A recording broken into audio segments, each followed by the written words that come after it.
আমাদের মধ্যে উপস্থিত রয়েছেন আজকের এই প্রতিবাদ সভার প্রধান বক্তা অর্থাৎ হাওড়া জেলা গ্রামীণ তৃণমূল কংগ্রেসের সভাপতি মাননীয় অর্ণব হোসেন মহাশয়। ওনাকে আমরা মঞ্চে আসার জন্য অনুরোধ করব। দীপেন সামন্ত এবং রাতুল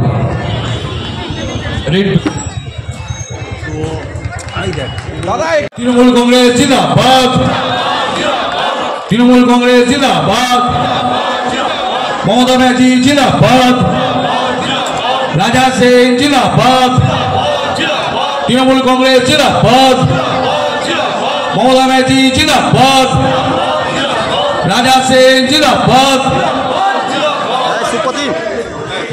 এরপরে মাতরম, তৃণমূল কংগ্রেস জিন্দাবাদ, তৃণমূল কংগ্রেস জিন্দাবাদ। কংগ্রেস ছেড়ে কিছু মানুষ তৃণমূল কংগ্রেসে যোগদান করলেন। যারা যোগদান করেছেন তারা অনেকেই একটা সময় তৃণমূল করতেন, কিন্তু তৃণমূল ছেড়েছিলেন। কেন ছেড়েছিলেন, কি কারণে ছেড়েছিলেন সেটা তারা বলতে পারবেন। আবার কি কারণে আসছেন এলেন সেটাও তারাই বলতে পারবেন। আমি শুধু একটা কথা বলবো, তৃণমূল কংগ্রেসটা গঙ্গা, গঙ্গায় অনেক পচা গলা জীবজন্তু ভেসে বেড়ায়, কিন্তু গঙ্গা কোনোদিন কুলসিত হয় না। গঙ্গাকে কোনো কুলসিত করা যায় না, বরঞ্চ অনেক অপবিত্র জিনিস গঙ্গা জল ছিটিয়ে আমরা পূর্ণ করি। তৃণমূল কংগ্রেসটা যেখানে মানুষ গণতান্ত্রিক ভাবে কথা বলে, যেখানে মানুষের কথাই শেষ কথা, তৃণমূল কংগ্রেসই একমাত্র গণতান্ত্রিক দল। তাদের ভুল ভেবেছে, তাদের বোধোদয় হয়েছে, তারা আবার দলে ফিরে এসেছেন। আমরা বললাম আমরা গঙ্গার মতো, আমরা আবার আপন করে নিয়েছি।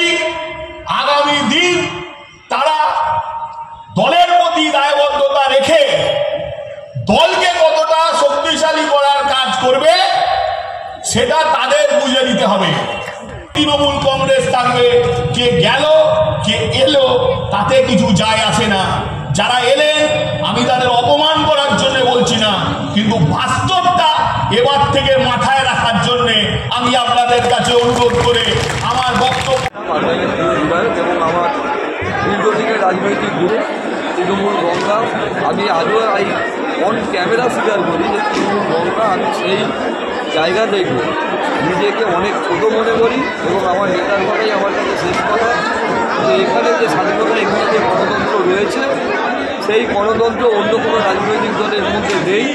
এবং আমি একটা ছাত্র রাজনীতি করা ছেলে হিসাবে আমার মনে হয়েছে ভারতবর্ষের অখণ্ডতা, ভারতবর্ষের গণতন্ত্র, ভারতবর্ষের ধর্মনিরপেক্ষতা সর্বক্ষেত্রে বিঘ্নিত হচ্ছে কেবলমাত্র কেন্দ্রীয় সরকারের নীতির জন্য। এবং কেন্দ্রীয় সরকারের যে বিজেপির চিন্তাভাবনা রয়েছে, সেই চিন্তাভাবনার জায়গা থেকে আমি বলতে বাধ্য হচ্ছি যে পশ্চিমবঙ্গের যে গণতান্ত্রিক, যে ধর্মনিরপেক্ষ পরিবেশ ছিল, আজকে কেবলমাত্র বিজেপির জন্য ধর্মনিরপেক্ষতা শেষ হয়ে যাচ্ছে। সেই মানুষটাকে ছেড়ে, সেই নেত্রী মমতা বন্দ্যোপাধ্যায়কে ছেড়ে যাওয়া আমার কাছে সবচেয়ে বড় ঐতিহাসিক ভুল।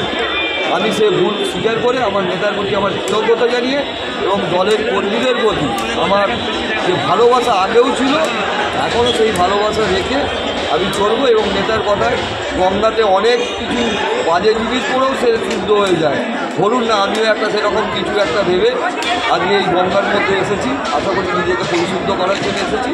সবাইকে আবার অশেষ অশেষ